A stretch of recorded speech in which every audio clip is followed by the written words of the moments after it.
আমরা চলে এসেছি যাদবপুরে। তো আমার মেয়ে দেখুন একজন অন্য মানুষকে হেল্প করছে, উনি কলেজ অবধি যাবে তার জন্য। তো মনে হলো যে ওনাকে ধরে নিয়ে যাই, তাহলে উনি তাড়াতাড়ি পৌঁছে যাবে, এই কারণে। দেখুন আমার মেয়ে একটু সবার একটু উপকার করতে ভালোবাসে, তার জন্য।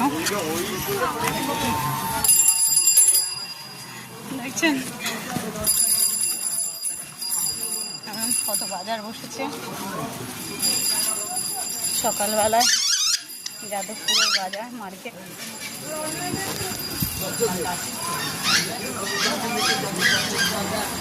জানি না সঠিক জায়গায় পৌঁছাতে পারবো কিনা, এখন 9টা বেজে গেছে, 10টা থেকে অডিশন বলেছে।